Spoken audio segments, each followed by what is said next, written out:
Pengamat Hukum Universitas Negeri Makassar menyebutkan rentetan konflik TNI dan Polri dipicu oleh rasa kebersamaan yang tinggi.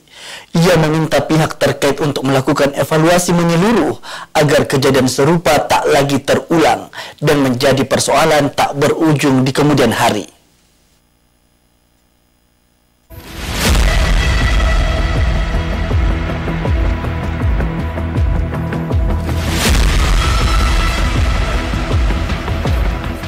Akhir-akhir ini deretan kasus konflik yang melibatkan TNI dan Polri bukan publik. Tercatat ada beberapa kasus mulai dari bentrokan polisi versus TNI di Kupang, pembakaran pos polisi di Makassar, hingga penyerangan Mapolres Jeneponto. Pengamat Hukum Universitas Negeri Makassar Profesor Heri Tahir mengatakan, konflik yang melibatkan TNI dan Polri sudah lama terjadi. Persoalan tersebut hingga kini belum bisa teratasi dan menimbulkan kekhawatiran di masyarakat, karena dua instansi itu merupakan alat pertahanan dan keamanan negara. Profesor Heri menyebutkan rentetan konflik TNI dan Polri dipicu solidaritas dan jiwa korsa prajurit. Ia meminta pihak terkait untuk melakukan evaluasi menyeluruh mulai pimpinan tingkat atas hingga ke paling bawah. Kita harapkan bagaimana pihak kepolisian dan TNI terus meraju dan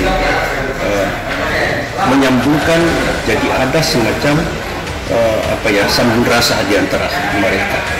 Nah, kalau kita melihat sangat menggembirakan, misalnya di Papua sekarang hubungan antara TNI Polri itu sudah sangat bagus ya dalam menghadapi KKB. Ya, itu yang kita sebenarnya mengharapkan bahwa di mana-mana itu harus menunjukkan seperti itu. Ya, jadi saya kira itu persoalan yang memang harus terus dievaluasi. Apa sebenarnya yang menyebabkan terjadinya bentrok yang sangat beruntun ya? Beruntun, dan itu kalau di Jeneponto sebenarnya belum terlalu serius, tapi misalnya kalau di Makassar terjadi pembakaran di mana-mana, ya, di Nusa Tenggara Timur, dan ini bisa menjadi suatu hal-hal yang sangat potensial yang bisa berkembang lebih besar kalau tidak dicari akar permasalahan. Menurut Profesor Heri, sambung rasa harus terjalin dengan baik antara TNI dan Polri, tidak hanya sekedar formalitas namun harus substansial. Perpecahan antara dua lembaga negara tersebut bisa menimbulkan dampak yang besar di tengah masyarakat dan mengancam keamanan negara. Wahyu Saputra, Celebes TV.